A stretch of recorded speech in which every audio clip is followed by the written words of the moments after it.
Hello everyone, this is doctor Sam. अच्छा जी, आज हम स्टार्ट कर रहे हैं non neoplastic disorder of white blood cell, जिसमें हमारे पास सबसे पहले क्या है, ल्यूकोपीनिया है। देखिए जी, ल्यूकोपीनिया और साथ में इसके साथ है ल्यूकोसाइटोसिस और ल्यूकोसाइटोसिस। आज ये हमारा सारा टॉपिक जो है वो about non neoplastic disorder of white blood cell के बारे में रहेगा। आज हम जो है सारे का सारा नॉन न्यू प्लास्टिक डिसऑर्डर्स जितनी भी है वो इंशाल्लाह हम कंप्लीट करेंगे। यहाँ से भी देखेंगे, बुक से भी देखेंगे और फिर जो है इसको इंशाल्लाह क्लोज अप करेंगे।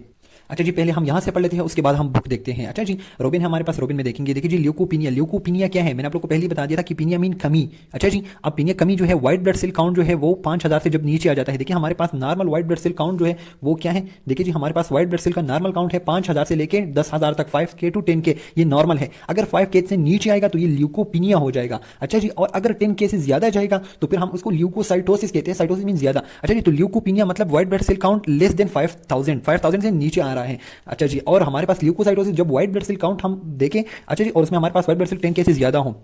अब देखिए जी, आज अभी हम पढ़ रहे हैं ल्यूकोपीनिया। ल्यूकोपीनिया में हमारे पास सबसे पहले जो है वो है न्यूट्रोपीनिया। देखिए जी, ल्यूकोपीनिया जो है या ल्यूकोसाइटोसिस ये due to one cell type होता है। देखिए जी, अक्सर हमारे पास न्यूट्रोपीनिया मतलब सारे व्हाइट ब्लड सेल नहीं बढ़ रहे हैं, लेकिन ओनली एंड ओनली जस्ट एक ही सेल बढ़ रहा है जिसको हम कहते हैं न्यूट्रोपिल। अगर न्यूट्रोपिल ड्यू टू क्लासिफिकेशन जो है इसकी, ल्यूकोपीनिया की जो क्लासिफिकेशन है वो डिपेंड करती है वन सेल टाइप की प्रोलिफरेशन पर। अगर हमारे पास न्यूट्रोपीनिया है तो इसका मतलब यह है कि न्यूट्रोपीनिया है मतलब न्यूट्रोपिल की कमी है जिसकी वजह से ल्यूकोपीनिया आ रहा है। तो अब देखिए जी, हमारे पास ल्यूकोपीनिया के अंदर क्या है, न्यूट्रोपीनिया है एंड लिम्फोपीनिया है। अब न्यूट्रोपीनिया क्या है, वो है न्यूट्रोपिल की कमी। अच्छा जी, अब देखें हमारे पास ड्रग टॉक्सिसिटी की वजह से ये हो सकता है। अब और दूसरा जो है ये सीवियर इन्फेक्शंस की वजह से हो सकता है। ड्रग टॉक्सिसिटी से कैसे हो सकता है कि हमारे पास कैंसर पेशेंट जो होते हैं उनमें हमारे पास कीमोथेरापी होती है, और कीमोथेरापी की वजह से अक्सर जो न्यूट्रोपिल्स का बनना होता है वो अक्सर रुक जाता है, ब्लॉक हो जाता है कीमोथेरापी की वजह से, जिसकी वजह से न्यूट्रोपिल काउंट गिर जाता है कैंसर पेशेंट्स में, स्पेशली ट्रीटमेंट के दौरान। अब हम क्या करते थे, फिर हम उनको GM-CSF दे देते हैं या GCSF देते हैं, जिसकी वजह से न्यूट्रोपिल काउंट जो है वो बूस्ट हो जाता है, न्यूट्रोपिल दोबारा से ज्यादा हो जाते हैं। अब GM-CSF और GCSF क्या है, देखिए जी, ये है granulocyte monocyte colony stimulating factor. अच्छा जी, स्टिमुलेटिंग फैक्टर है ना, तो वो स्टिमुलेट कर रहा है ग्रेनुलोसाइट को। ग्रेनुलोसाइट के अंदर हमारे पास न्यूट्रोपिल्स भी आ रहे हैं, मोनोसाइट भी बढ़ रहे हैं, या स्पेसिफिकली हम देखें तो granulocyte colony stimulating factor colony. अच्छा जी, कॉलोनी स्टिमुलेटिंग फैक्टर, तो ग्रेनुलोसाइट को हम अगर स्टिमुलेट कर रहे, एक फैक्टर दे रहे हैं जो ग्रेनुलोसाइट को बूस्ट कर रहा है, जिसकी वजह से हमारे पास न्यूट्रोपिल काउंट जो है दोबारा से बढ़ जाएगा। सो हमारे पास सबसे पहले क्या हो गया, ड्रग टॉक्सिसिटी। दूसरा हमारे पास है सीवियर इन्फेक्शन। सीवियर इन्फेक्शन की वजह से भी न्यूट्रोपीनिया आती है। देखिए जी, हमारे पास नॉर्मली अगर इन्फेक्शन हो जाता है तो न्यूट्रोपिल काउंट बढ़ता है ना नॉर्मली, लेकिन अगर बहुत सीवियर इन्फेक्शन हो तो फिर न्यूट्रोपिल काउंट जो गिर जाएगा। क्यों गिर जाएगा, ब्लड में हमारे पास न्यूट्रोपिल होते हैं ना। अब हम देखते हैं कि हमारे पास यहां पर इन्फेक्शन हुआ है तो न्यूट्रोपिल ब्लड से बाहर आ जाते हैं इनटू द टिश्यू, तो ब्लड में इसका लेवल जो है वो गिर जाएगा, ब्लड में इसकी कमी आ जाएगी। तो अगर बहुत सीवियर इन्फेक्शन हो तो फिर न्यूट्रोपीनिया हो गया, अगर माइल्ड सा इन्फेक्शन हो तो फिर न्यूट्रोपिल काउंट अक्सर बढ़ता है। अच्छा जी, so this is about the two causes. अब देखिए जी, ल्यूकोपीनिया के अंदर हमारे पास दूसरा क्या है, वो है लिम्फोपीनिया। लिम्फोपीनिया मतलब लिम्फोसाइट यानी कि बी लिम्फोसाइट और टी लिम्फोसाइट अगर वो कम हो रहे हैं, अच्छा जी, तो वो अगर हम कम हो रहे तो उसको हम लिम्फोपीनिया कहते हैं। और ये किस चीज की वजह से हो सकती है, तो यहां पर मैंने इसकी वजूहात लिखी है। देखिए जी, सबसे पहले जो है आप लोग देख रहे हैं इम्यूनो डिफिशिएंसी। अगर हमारे पास under develop thymus T lymphocyte की कमी आ रही है ना, और यहाँ पर हमारे पास क्या है, अक्सर जो है थाइमस वो अंडर डेवलप रह जाता है यानी कि जॉर्ज सिंड्रोम में, तो उसकी वजह से हमारे पास लिम्फोसाइट की कमी आ जाती है, टी लिम्फोसाइट्स की। अब दूसरा आप लोग देखिए कि हाई कॉर्टिसोल स्टेट, अगर बहुत ज्यादा कॉर्टिसोल जो है बॉडी के अंदर है तो उसकी वजह से भी हमारे पास लिम्फोपीनिया हो सकती है, लिम्फोसाइट्स काउंट गिर जाता है। अब हाई कॉर्टिसोल की वजह से क्यों गिर जाता है, देखिए जी, ये हमारे पास हाई कॉर्टिसोल जो है वो एपोप्टोसिस को इंड्यूस करता है इन द लिम्फोसाइट। तो अगर लिम्फोसाइट की एपोप्टोसिस होगी मतलब उनकी प्रोग्राम सेल डेथ होगी लिम्फोसाइट की, तो क्या होगा, उसकी लेवल गिर जाएगी ना। और ये स्पेशली कुशिंग सिंड्रोम में होता है। कुशिंग सिंड्रोम में जो हमारा कार्टिसोल बहुत ज्यादा बढ़ जाता है, जिसकी वजह से लिम्फोसाइट की एपोप्टोसिस शुरू हो जाती है। जब लिम्फोसाइट की एपोप्टोसिस यानी कि डेथ, प्रोग्राम सेल डेथ होगी तो उसकी काउंट गिर जाएगी। तो इम्यूनो डिफिशिएंसी यानी कि ये वाला, अब हाई कार्टिसोल स्टेट। अब तीसरा देखिए, ऑटो इम्यून डिस्टर्बेंस। अगर ऑटो इम्यून, कभी कभी हमारा इम्यून सिस्टम भी टी सेल और बी सेल को खत्म कर देता है, जिसकी वजह से उसकी लेवल गिर जाती है। तो ऑटो इम्यून डिस्ट्रक्शन में हमारे पास एग्जांपल है SLE या फिर लूपस, जिसको हम कहते हैं। लूपस के एक मर्ज है, बीमारी है, इसमें हमारे पास ब्लड सेल जो है ना, ऑल तकरीबन तमाम ब्लड सेल के खिलाफ एंटीबॉडीज प्रोड्यूस होती है, और वो एंटीबॉडी आकर हमारे पास टी सेल और बी सेल की डिस्ट्रक्शन करती है। तो this is auto immune destruction of the lymphocytes, जिसकी वजह से लिम्फोसाइट गिर रहे हैं। अब देखिए जो होल बॉडी रेडिएशन, देखिए अगर बॉडी पर रेडिएशन लग रहे हैं तो लिम्फोसाइट जो है ये बहुत ज्यादा सेंसिटिव है टू द रेडिएशन, यानी कि मोस्ट सेंसिटिव सेल जो है वो ब्लड के वो लिम्फोसाइट्स है, जो कि रेडिएशन बिल्कुल बर्दाश्त ही नहीं कर सकते और वो मर जाते हैं, खत्म हो जाते हैं। So this is all about the reason immunodeficiency यानी कि अंडर डेवलप थाइमस। अच्छा जी, या फिर हाई कार्टिसोल स्टेट। तीसरा है ऑटो इम्यून डिस्टर्बेंस और whole body radiation. This is all about the lymphopenia. तो इसी के साथ आप लोगों का जो है दो आप लोग की जो ल्यूकोपीनिया है, न्यूट्रोपीनिया और लिम्फोपीनिया, वो आप लोग का कवर हो गया। आगे अब हम जा रहे हैं ल्यूकोसाइटोसिस के ऊपर। ल्यूकोसाइटोसिस जो है वो क्या है, WBC ग्रेटर देन 10,000 से उसका लेवल बढ़ रहा है, लेकिन ये जो है ये किसी इन्फेक्शन की वजह से, these are not cancerous. Let's start leukocytosis. अच्छा जी, मैंने आप लोग को बता दिया कि ये ड्यू टू स्पेसिफिक सेल होता है। तो अब ल्यूकोसाइटोसिस जो है, ल्यूकोसाइट्स व्हाइट ब्लड सेल बढ़ रहे हैं, लेकिन स्पेसिफिकली न्यूट्रोपिल की वजह से बढ़ रहे हैं, न्यूट्रोपिल ज्यादा हो रहे हैं, तो उसको न्यूट्रोपिलिक ल्यूकोसाइटोसिस फिर इस तरह नीचे आ रहे हैं। अब देखिए न्यूट्रोपिलिक ल्यूकोसाइटोसिस किस चीज की वजह से होता है? ये मेनली होता है बैक्टीरियल इन्फेक्शन की वजह से। देखें, कोई बैक्टीरियल इन्फेक्शन हुआ है, उसमें हमारे पास न्यूट्रोपिल बढ़ जाते हैं। एक तो हमारे पास बहुत सीवियर हो जाता है, जो मैंने आप लोग को लास्ट एग्जांपल दिया, उसमें न्यूट्रोपीनिया भी हो जाती है। लेकिन नॉर्मली जो है, अगर माइल्ड इन्फेक्शन न्यूट्रोपिलिक बैक्टीरियल इन्फेक्शन होता है बॉडी में, तो न्यूट्रोपिल बढ़ जाते हैं। इसके अलावा टिश्यू नेक्रोसिस आप लोग के बहुत सारे एग्जाम्पल आप लोगों ने caseous necrosis in the lungs पढ़ा है, साथ में मायोकार्डियल इन्फार्क्शन, बहुत सारे जो है टिश्यू नेक्रोसिस आप लोगों ने पढ़े, जिसकी वजह से भी न्यूट्रोपिल काउंट बढ़ जाती है। और तीसरा है कार्टिसोल स्टेट। अब ये इंशाल्लाह मैं तीनों को एक्सप्लेन कर रहा हूँ। देखिए जी, इन दो बहुत ईजी है कि हमारे पास बॉडी में नीड है जिसकी वजह से न्यूट्रोपिल आ रहे हैं। लेकिन देखिए, अगर बैक्टीरियल इन्फेक्शन हुआ है और जल्दी जल्दी हमारी बॉडी में जो है न्यूट्रोपिल आ रहे हैं ना, तो अब जो जल्दी जल्दी में अगर हम एक काम करते हैं ना, तो हेस्ट मेक वेस्ट, तो जो न्यूट्रोपिल बनते हैं वो जरा इमेच्योर से बनते हैं, और उनकी जो, अगर ये कोई न्यूट्रोपिल आया है ना, देखिए जी, ये अगर न्यूट्रोपिल आया तो इसके ऊपर जो रिसेप्टर्स होते हैं ना, वो बहुत कम होते हैं। FC रिसेप्टर, या उसको हम कहते हैं CD16, ये रिसेप्टर बहुत कम होते हैं उनके ऊपर, और ये जरा इमेच्योर से न्यूट्रोपिल होते हैं। क्यों? क्योंकि जल्दी जल्दी में से निकले, तो इसीलिए इसको हम कहते हैं लेफ्ट शिफ्ट फिनोमेना भी कहते हैं, जिसमें इमेच्योर न्यूट्रोपिल आ जाते हैं और बहुत ज्यादा अमाउंट में आ जाते हैं। सो इसको मैंने जरा से साइड पे एक्सप्लेन किया। साथ में आप लोग देखिए कार्टिसोल स्टेट जो है ना, ये न्यूट्रोपिल की काउंट को बढ़ा देते हैं। वहां पर क्या कर रहा था? एपोप्टोसिस ऑफ द लिम्फोसाइट्स को कम कर रहा था, लेकिन कार्टिसोल जो है ये न्यूट्रोपिल को बढ़ा रहे होते हैं। कैसे बढ़ा रहे होते हैं? देखिए जी, हमारे पास है, ये एक ब्लड वेसल है, ये एक ब्लड वेसल है, स्पेसिफिकली ये blood vessel of the lung है। लेकिन देखिए जी, कार्टिसोल स्टेट की वजह से न्यूट्रोपिल कैसे इफेक्ट होते हैं? न्यूट्रोपिल के हमारे पास दो पूल्स होते हैं जहां पर न्यूट्रोपिल स्टोर, एक तो सीरम में, ब्लड सीरम में, और एक है मार्जिनेटेड पूल। अब जो कार्टिसोल है ना, ये हाई कार्टिसोल, ये मार्जिनेटेड पूल को अवेलेबल कर देता है इन द सीरम। देखिए जी, मार्जिनेटेड पूल जो होता है ना, ये देखिए पल्मोनरी वेसल्स है, यानी कि लंग वेसल्स है। अब लंग की जो ब्लड वेसल्स है ना, वहां पर हमारे पास ये न्यूट्रोपिल इस तरह हैंग करते हैं। देखिए जी, हैंग कर रहे हैं, एडहेसिव पोर्सेस हैं टू द लंग वेसल, तो ये इसके साथ चिपके हुआ और एक बड़ा सा मार्जिन पूल बनाया हुआ है, जिसको मार्जिनेटेड पूल कहते हैं। अब जब ब्लड में हमारे पास कार्टिसोल बढ़ जाता है, तो कार्टिसोल आकर यहां इनको ब्रेक करता है। देखिए जी, इनको ब्रेक कर रहा है, और ये जो है ये रिलीज होकर ब्लड में ट्रेवलिंग स्टार्ट कर देते हैं। जब ब्लड में ट्रेवलिंग स्टार्ट कर देते हैं, जिसकी वजह से न्यूट्रोपिल बढ़ रहे हैं, यहाँ पर एक स्टोर था, अब स्टोर से रिलीज हुए हैं, तो सीरम पूल जो बढ़ जाएगा। तो disruption of the adhesion, disrupted adhesion because of cortisol increase the neutrophil. तो न्यूट्रोपिल जो मेनली आप लोग के पास तीन चीजों की वजह से इंक्रीज हो गए हैं। अब हम आ रहे हैं दूसरी तरफ मानोसाइटोसिस जो है, यानी कि मानोसाइट्स आप लोग के साथ बढ़ रहे हैं, और टिश्यू में के अंदर जब ये जाती है तो उसको मैक्रोफेजेस कहते हैं। लेकिन मानोसाइटोसिस जो है, मानोसाइट्स बढ़ रहे हैं, वो क्रॉनिक इन्फ्लेमेटरी स्टेट में बढ़ जाते हैं, जिस तरह आप लोग के पास आर्थराइटिस और ये बीमारियां है, और दूसरा मेलिग्नेंसी में भी बढ़ जाते हैं। तो ये दोनों आप लोग याद रखें। ये एसिनोफिलिया वाला बड़ा इंपॉर्टेंट है, और आप लोग को आता भी है कि हमारे पास एसिनोफिल जो है कब बढ़ते हैं? During the allergy, during the parasitic infection, allergy हुई किसी को, पैरासिटिक इन्फेक्शन, या फिर हॉजकिन लिम्फोमा के दौरान। जब हॉजकिन लिम्फोमा होती है ना, तो उसमें भी हमारे पास एसिनोफिलिया हो जाती है, एसिनोफिल बढ़ जाते हैं। क्यों बढ़ जाते हैं? देखिए जी, हॉजकिन लिम्फोमा मैंने आप लोग को बता दिया ना कि लिम्फोमा बनते हैं, एक मास बनता है, ट्यूमर बनता है। तो अब ये ट्यूमर एसोसिएटेड है, तो हमारे पास ये ट्यूमर जो है या हॉजकिन लिम्फोमा जो है, वो इंटरल्यूकिन 5 जो है वो रिलीज करता है। इंटरल्यूकिन 5 इज अ साइटोकाइन, और ये बहुत ज्यादा कीमो एसिनोफिल जो है उसकी लेवल को बढ़ा देता है, उसको अट्रैक्ट कर देता है। तो देखिए जी, हॉजकिन लिम्फोमा जो है associated with tumour, IL-5 release हुआ, जिसकी वजह से एसिनोफिलिया आई है हमारे पास। तो एसिनोफिलिया के हमारे पास 3 रीजन थे। Number first, allergy, parasitic infection and Hodgkin lymphoma because of IL-5 interleukin 5 secretion, याद रखें, 5 इसिनोफिलिया। अच्छा, तो इसी याद रखें। अब हमारे पास है बेजोपिल बढ़ रहे हैं। बेजोपिल जो बढ़ रहे होते हैं, ये बाद में आप लोग देखेंगे जब मैं आप लोगों को क्रॉनिक माइलॉइड ल्यूकीमिया पढ़ाऊंगा, CML, उसमें ये बढ़ता है, क्रॉनिक माइलॉइड ल्यूकीमिया। उसमें जो है सारी की सारी ग्रेन्युलोसाइट बढ़ते हैं, लेकिन ग्रेन्युलोसाइट में स्पेसिफिकली बेजोपिल बढ़ते हैं। क्रॉनिक माइलॉइड ल्यूकीमिया में मैंने आप लोग को बताया सारी की सारी ग्रेन्यूल्स जो है, न्यूट्रोपिल, बेजोपिल, ये सारे बढ़ते हैं, लेकिन इसिनोपिल सारे बढ़ते हैं, लेकिन स्पेसिफिकली CML के अंदर, क्रॉनिक माइलॉइड ल्यूकीमिया के अंदर आप लोगों का बेजोपिलिया होता है, बेजोपिल बहुत ज्यादा बढ़ जाते हैं। ये बात याद रखें, बड़ा इंपॉर्टेंट है। अच्छा जी, नेक्स्ट वन हमारे पास है लिम्फोसाइटिक ल्यूकोसाइट। अब लिम्फोसाइट्स बढ़ रहे हैं, वहां पर वो हो रहा था ना, लिम्फोसाइटोपिनिया हो रहा था। अब यहाँ पर लिम्फोसाइटिक ल्यूकोसाइटोसिस हो रहा है, लिम्फोसाइट्स की वजह से ल्यूकोसाइट्स बढ़ रहे हैं। High WBC count due to, अच्छा जी, नंबर फर्स्ट बस लिम्फोसाइट क्यों बढ़ते हैं? नंबर फर्स्ट है वायरल इन्फेक्शन की वजह से, और या फिर एक स्पेशल बैक्टीरिया है। आमतौर पर बैक्टीरिया की वजह से लिम्फोसाइट्स इतनी नहीं बढ़ते, लेकिन ये एक स्पेशल बैक्टीरिया है, नाम याद रखना है, बोर्डेटेला परटूसिस, जिसकी वजह से लिम्फोसिटिक ल्यूकोसाइटोसिस होता है, लिम्फोसाइट्स बढ़ रहे होते हैं। अब देखिए जी, वायरल इन्फेक्शन में हमारे पास आप लोग को पता है ना, स्पेशली CD8 सेल, यानी कि टी लिम्फोसाइट्स बढ़ते हैं। ये आप लोग को वैसे भी पता है कि हमारे पास वायरल इन्फेक्शन में टी लिम्फोसाइट बढ़ते हैं, CD8 टी सेल बढ़ रहे होते हैं। और दूसरा है बोर्डेटेला पर्टुसिस। अब बोर्डेटेला पर्टुसिस को मैं जरा एक्सप्लेन करता हूँ, ये एक्सेप्शन है। अच्छा जी, मैंने आप लोगों को बता दिया कि ये बैक्टीरिया है, वाइट बैक्टीरिया है, जो क्या कर रहा है, लिम्फोसाइट बढ़ा रहे होते हैं। अब देखें ये क्या कर रहा है, ये बैक्टीरिया असल में लिम्फोसाइटोसिस प्रोमोटिंग फैक्टर रिलीज करता है, जो हमारे पास लिम्फोसाइट्स को ब्लड से बाहर निकलने नहीं देता। जब बाहर नहीं निकलेगा तो जाहिर बात है ब्लड में ज़्यादा हो गया, तो बस इसी वजह से वो बढ़ जाते हैं। दूसरा आप लोग देखें, ये बैक्टीरिया जो है ये कैट स्क्रैच डिजीज कार कर रहा है। MCQ पॉइंट आपसे बड़ा इंपॉर्टेंट पॉइंट है। अच्छा जी, कैट स्क्रैच डिजीज।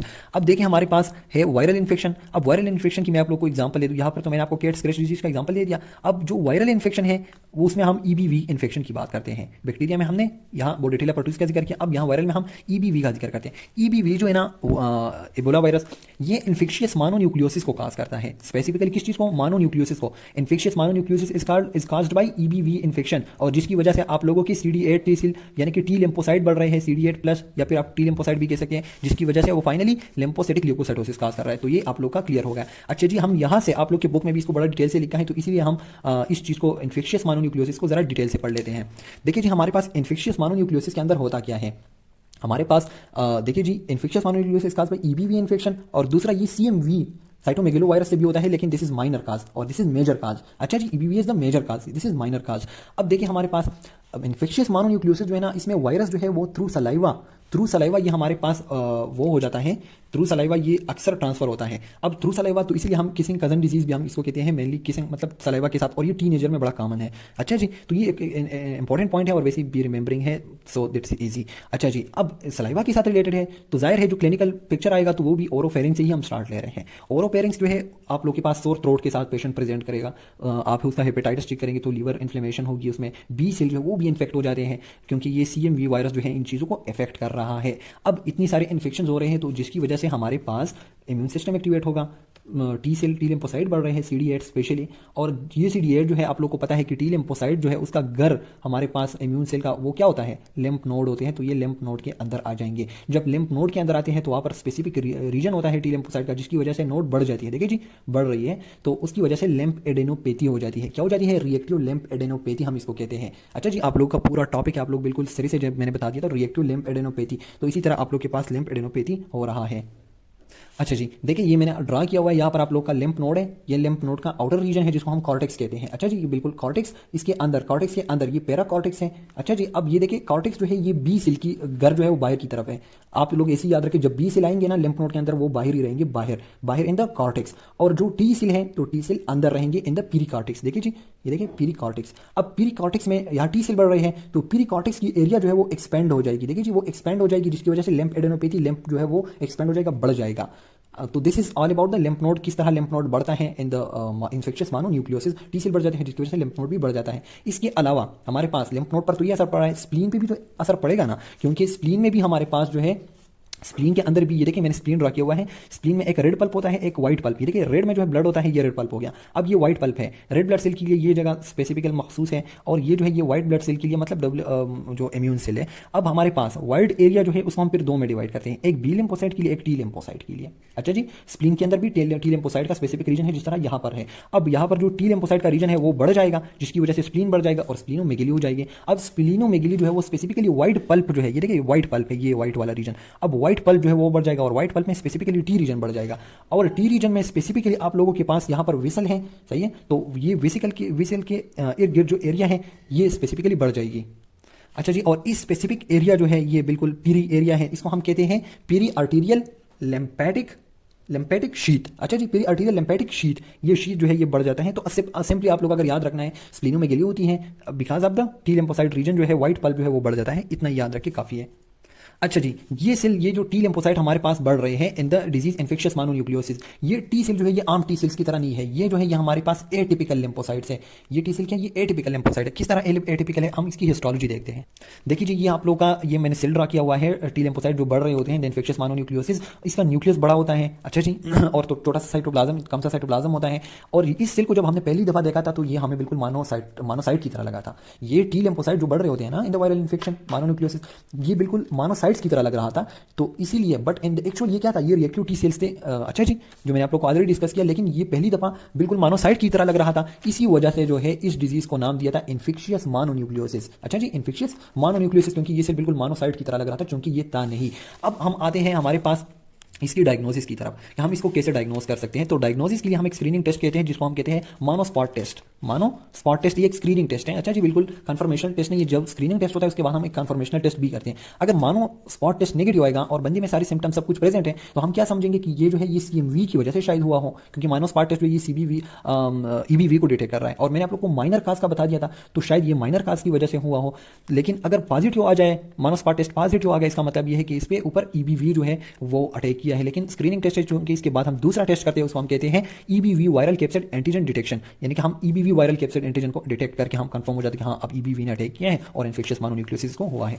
कॉम्प्लिकेशन क्या आएंगे, मैंने आप लोग को बता दिया कि स्प्लीनो में गिली होती है, तो फाइनली अब स्प्लीन जो है रप्चर भी हो सकता है। इसके अलावा जो है इस पेशेंट को अगर हम पेंसिलिन इंजेक्ट करते हैं तो इसके स्किन के ऊपर रेशेज आ जाते हैं। तीसरा जो है, अगर डॉर्मेंसी जो है वो भी इख्तियार कर सकता है। जो टी लिम्फोसाइट है ना, T lymphocyte, reactive T lymphocyte, ये वाले जो है जो बढ़ गए हैं ऑलरेडी, ये बी सेल के अंदर जाकर वहाँ पर डोरमेंट भी रह सकते हैं, और जिसकी वजह से रिकरेंसी के चांसेस है, दोबारा बीमारी हो सकती है आप लोगों को, क्योंकि स्टोर हो चुके हैं इन द बी सेल। और दूसरा है ये लिम्फोमा भी काज कर सकते हैं। अच्छा जी, तो फिर लिम्फोमा आएगा आप लोगों के पास, स्पेशली उन पेशेंट के अंदर ये लिम्फोमा काज करता है जो इम्यूनो डिफिशिएंट हो, लाइक एड्स पेशेंट। इसके साथ आप लोग का जो है ये सारे का सारा क्लियर हो गया। देखिए जी, आप लोगों के जितनी भी नॉन न्यूप्लास्टिक डिसऑर्डर थे वो हमने पढ़ ली, ल्यूकोपीनियास भी हमने पढ़ी जो कमी आ रही थी, और रिएक्टिव लाइक ल्यूकोसाइटोसिस, जो ल्यूकोसाइटोसिस थे वो भी हमने पढ़े, और लिम्फेडेनोपैथी या लिम्फेडेनाइटिस कैसे होता है वो भी मैंने आप लोग को पढ़ा दिया। अच्छा जी, अब अगर आप लोगों ने रोबिन से रिव्यू करना है तो रोबिन में आप लोगों ने 459 पेज पे जाना है, ल्यूकोपीनियाज वहाँ पर है और ये सारी चीज़ें वहाँ पर हैं। तो 459 तक हम आ जाते हैं, लेट्स सी। अच्छा जी, तो यहाँ पर आप लोग देखें नॉन न्यू प्लास्टिक में आप लोग के पास ल्यूकोपीनिया सबसे पहला टॉपिक है। ल्यूकोपीनिया में मैंने आप लोग को बता दिया सबसे पहले न्यूट्रोपिल की कमी जो आते हैं न्यूट्रोपीनिया। अब न्यूट्रोपीनिया को एग्रेनुसाइटोसिस भी लिखा है साथ में, बहुत ईजी बात है, क्यों इसको हम एग्रेनुसाइटोसिस कहते हैं। देखिए जी, हमारे पास ब्लड में दो चीज़ें हैं। देखिए जी, ब्लड में हमारे पास दो चीज़ें हैं, एक है ग्रेनुलोसाइट्स, यानी कि उसमें न्यूट्रोपिल भी आते हैं। अच्छा जी, जब इसकी लेवल गिर जाती है ना, तो जाहिर बात है दो चीज़ें, एक गिरेगी तो दूसरा उसकी कंपेरेटिवली क्या हो जाएगा, इंक्रीज हो जाएगा। तो ये क्या है, ये हमारे पास क्या है, ये एक ग्रेनुलोसाइट है ना, एक ग्रेनुलोसाइट है और ये ग्रेनुलोसाइट है। तो ग्रेनुलोसाइट जो है या न्यूट्रोपिल जब बड़ी कमी आ जाएगी उसमें, तो हमारे पास एक ग्रेनुलोसाइट वो बढ़ जाएंगे, तो उसको हम कहते हैं एक ग्रेनुलोसाइटोसिस, यानी कि एक ग्रेनुलोसाइट जो है वो बढ़ गई क्योंकि हमारे पास ग्रेनुलोसाइट की कमी आ गई है। तो इसलिए हम न्यूट्रोपिल यानी कि जो ग्रेनुलोसाइट है वो जब गिर जाते हैं तो हम एक ग्रेनुलोसाइटोसिस भी इसको कहते हैं। अच्छा जी, अब आप लोग देखें कि हमारे पास जो ल्यूकोपीनिया होती है ना, यानी कि मतलब न्यूट्रोपिल की कमी या ग्रेनुलोसाइट, न्यूट्रोपिल क्या है, ग्रेनुलोसाइट है, ग्रेनुलोसाइट की कमी आ रही है हमारे पास, तो उसकी पैथोजेनेसिस आप लोग देखें हमारे पास या तो डिक्रीज ग्रेनुलोसाइट प्रोडक्शन, या तो ग्रेनुलोसाइट प्रोड्यूस कम हो रहे हैं, और या फिर हमारे पास इंक्रीज ग्रेनुलोसाइट डिस्ट्रक्शन, या उसकी डिस्ट्रक्शन जो है वो ज्यादा हो चुकी है जिसकी वजह से वो कम हो रहे हैं, क्योंकि डिस्ट्रॉय ज्यादा होंगे तो कम हो जाएंगे, या फिर कम ही प्रोड्यूस ही कम हो रहे हैं, तो ये पैथोजेनेसिस है इसकी। अच्छा जी, अब किसी के अंदर जो है ग्रेनुलोसाइट्स कम हो गए हैं, न्यूट्रोपिल और ये सारी चीजें कम हो गई, तो जाहिर बात है अब वो उसी तरह फाइट नहीं कर सकता, तो क्लिनिकल फीचर कैसे आएगा, क्योंकि बहुत सारे इन्फेक्शन के साथ, मल्टी इन्फेक्शन के साथ बहुत ज़्यादा इन्फेक्शन आएंगे उसकी बॉडी में बार बार, तो बहुत ज़्यादा इन्फेक्शन प्रॉब्लम आ जाती है इसमें। अच्छा जी, अब हमारे पास दूसरा क्या है, ल्यूकोसाइटोसिस है, व्हाइट ब्लड सेल बढ़ रहे हैं लेकिन बिकॉज ऑफ कोई इन्फेक्शन, रिएक्टिव इन्फेक्शन। अच्छा जी, कोई प्रोलिफरेटिव जो है वो न्यू प्लास्टिक कैंसर की वजह से नहीं है, रिएक्टिव है। अच्छा जी, अब हमारे पास क्या है, रिएक्टिव ल्यूकोसाइटोसिस, साइटोसिस मतलब अब व्हाइट ब्लड सेल जो है वो बढ़ रहे हैं। अच्छा जी, व्हाइट ब्लड सेल क्यों बढ़ रहे हैं, या तो हमारे पास कोई माइक्रोबियल स्टिमुल या नॉन माइक्रोबियल स्टिमुलस की वजह से कोई पैथोजन अटैक है जिसकी वजह से आप लोग का सिस्टम जो है वो एक्टिवेट हो जाता है।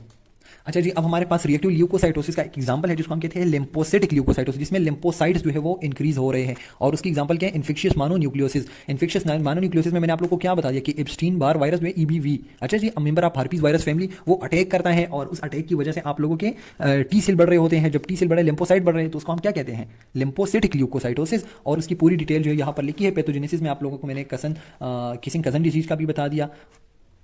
ये सारी चीज़ें जो है मैंने एक्सप्लेन कर दी हैं। यहाँ पर लिखा है कि B cell that are latently infected with EBV, कि अक्सर ये लेटेंट फेज में ये EBV उसके अंदर स्टोर हो जाता है, जो अक्सर एक्टिवेट होकर रिकरेंसी काज कर देता है, या लिम्फोमा, ये मैंने आप लोग को डिटेल में बता दिया है। इसके अलावा जो है ये भी मैंने बता दिया कि ये क्या करे, proliferation of cytotoxic T cell, जो मेजर बातें हैं वो मैंने सारी कवर की हुई है इसमें। और इस बीमारी में जो मैं आप लोग के पास लिम्फेडेनोपैथी होती है, जो मैंने आप लोग को बता दिया था, और ये most prominent in the posterior cervical axillary and groin region में जो है ये बड़ा कॉमन सा होता है। इसके अलावा स्प्लीन जो है वो इनलार्ज होता है इन मोस्ट केसेस, ये भी मैंने एक्सप्लेन किया था ऑलरेडी आप लोग को, व्हाइट पल्प और ये सारी चीज़ें। अच्छा जी, अब पेशेंट जो है कैसे प्रेजेंट करता है, तो वो सोर थ्रोट के साथ आएगा। ओरोपेरिंक्स मैंने आप लोग को बता दिया ना कि ओरोपेरिंक्स जो है सबसे पहले वो इफेक्ट होता है, इसके अलावा लीवर इफेक्ट हो रही है, तो ये सारी चीज़ें उसके लेम्पेडेनाइटिस हुआ होगा, उसको लेम्प जो है वो बड़े होंगे। तो ये सारी चीज़ें अब फाइनली जो है यहाँ पर उन्होंने दोबारा से ये चीज़ रिपीट किया कि रिएक्टिव लेम्पेडेनाइटिस, जाहिर बात है किसी इन्फेक्शन की वजह से लेम्फ नोड जो बढ़ जाते हैं। अच्छा जी, अब आप लोगों के पास लेम्पेडेनाइटिस जो है ना, ये भी दो किस्म का, एक है एक्यूट नॉन स्पेसिफिक लेम्पेडेनाइटिस। अगर आपकी बॉडी में कोई इन्फेक्शन हुआ है जिसकी वजह से आप लोग के लेम्फ नोड जो एनलार्ज हुए हैं।